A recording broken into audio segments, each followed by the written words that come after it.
Good morning. So today we're going to start the last excerpt from Mark Twain's Tom Sawyer. And this one's called Tom's Secret. So remember, boys and girls, the first thing we do when we come to a new thing we're reading, yes, you can preview the text. You can look at the pictures.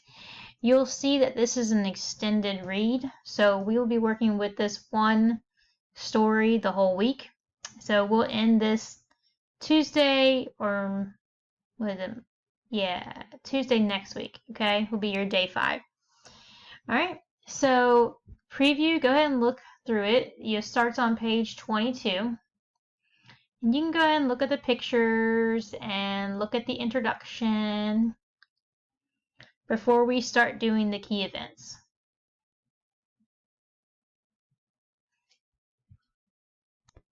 All right, so after you preview the text, what do we always do? We always are trying to identify and find those key events, and then we're going to be able to summarize these events.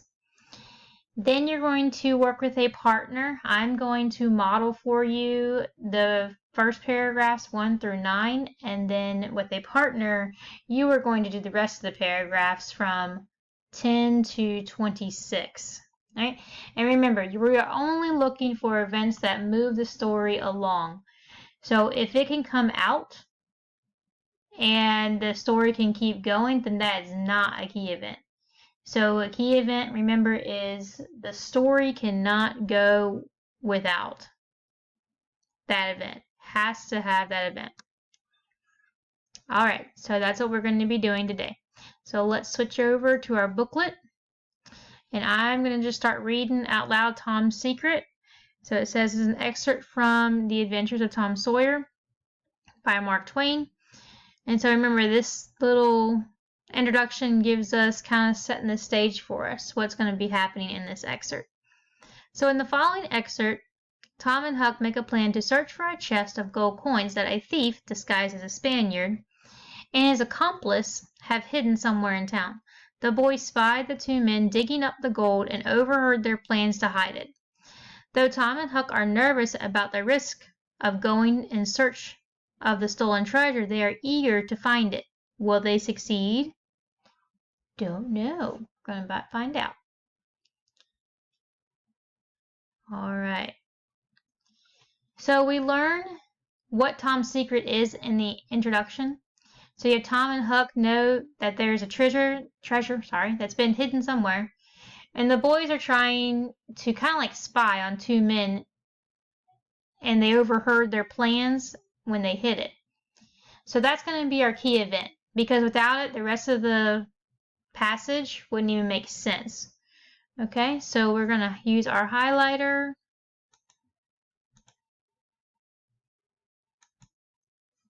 All right, and we're going to talk about how, this part right here, digging up the gold, overheard their plans.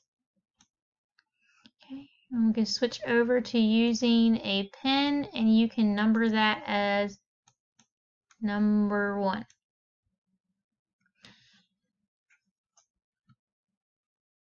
All right, so that's the first thing, kind of sets the stage for us.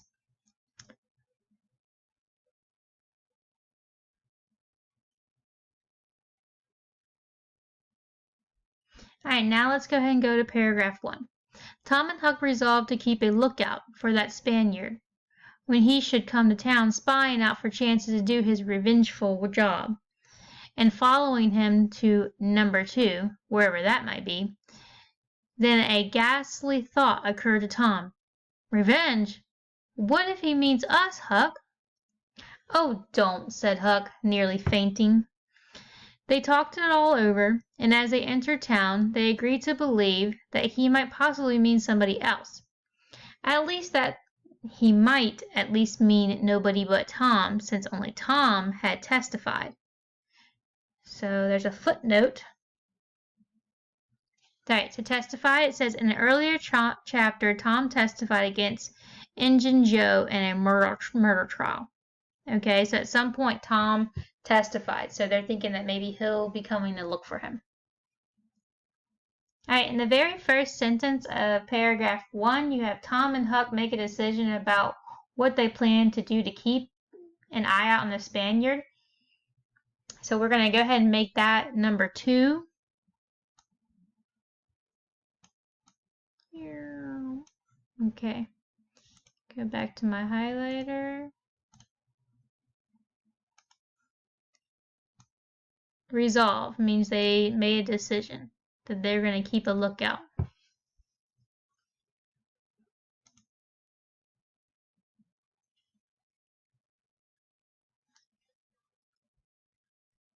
All right, so paragraph 5. Very, very small comfort it was to Tom to be alone in danger. Company would be palpable improvement, he thought. So does he think he should be alone or not alone? What does that palpable mean? Something to think about. All right, so in next groups of like paragraphs 2 through 5, it doesn't really give us an event. It's just talking about their emotions and their worries. So there's not going to be any event on that group. Okay, so next part we're going to read 6 through 9 and see if we can find some more key events. All right, so you have 2 so far. Make sure you have those down. The adventure of the day mightily tormented Tom's dreams that night. 4 times he had his hands on that rich treasure, and 4 times it wasted to nothingness in his fingers as sleep forsook him, and wakefulness brought back a hard reality of his misfortune. As he lay in the early morning recalling the incidents of his great adventure, he noticed that they seemed curiously subdued and far, far away, somewhat as if they had happened in another world, or in a time long gone by. Then it occurred to him that the great adventure itself must be a dream. So he's thinking the whole thing possibly was a dream. There was one very strong argument in favor of this idea, namely that the quantity of coin he had seen was too vast to be real. So now he's kind of like talking himself out of it. That this didn't really happen. That the things that he saw was just way too much. There's no way they could have that many coins and it'd be like real life. He had never seen as much as $50 in one mass before, and he was like all boys of his age and station in life, and that he imagined that all references to hundreds and thousands were mere fanciful, like, not real, like fantasy forms of speech, and that no such sums really existed in the world. All right, we're going to turn to the next page. All right, let me zoom in a little bit.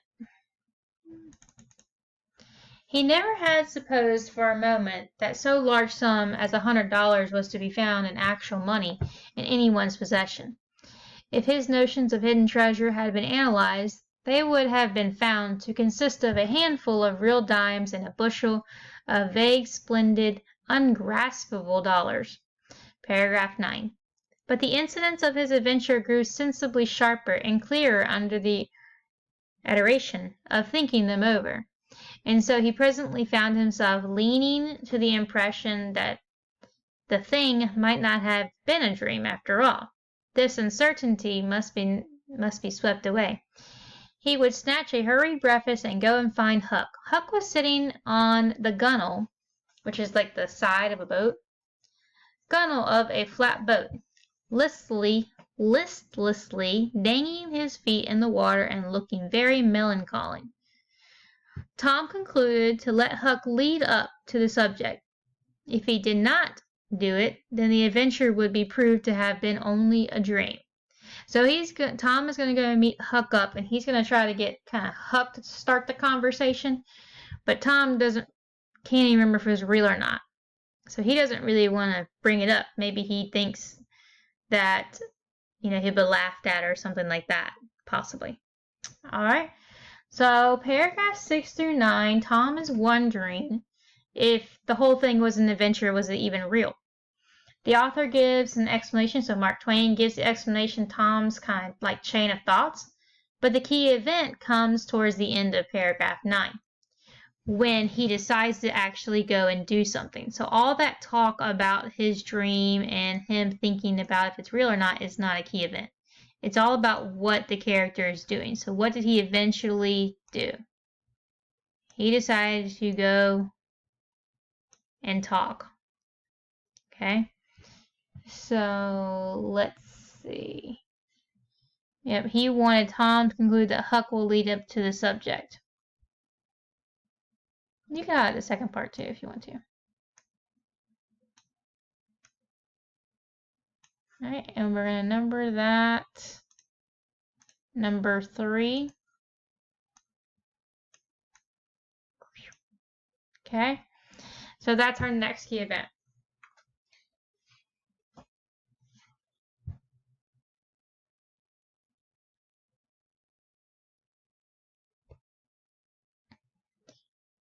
All right, so if I was to write a summary of this, just these 3 things, okay, you can write this in your margin.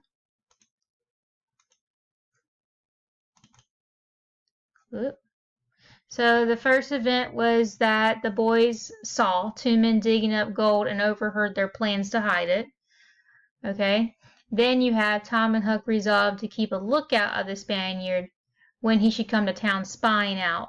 So maybe they saw them? Or maybe Tom and Huck are just nervous if the 2 men saw them.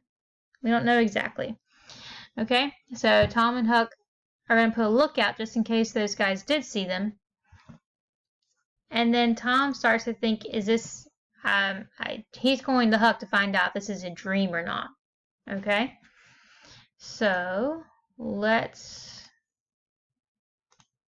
in our margins, you have, let me make it a little smaller. All right, so Tom and Huck watch 2 men dig up treasure.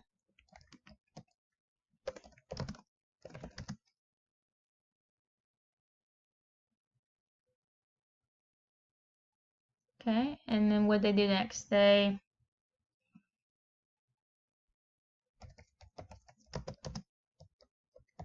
decide to look out for them, and Tom wonders if it was a dream.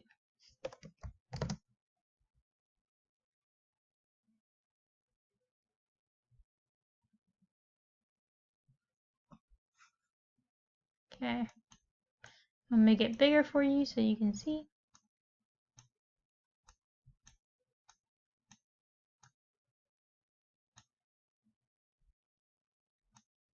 Okay, so Tom and Huck watch 2 men dig up a treasure. Then they decide to look out for them. And then now Tom wonders if it was a dream.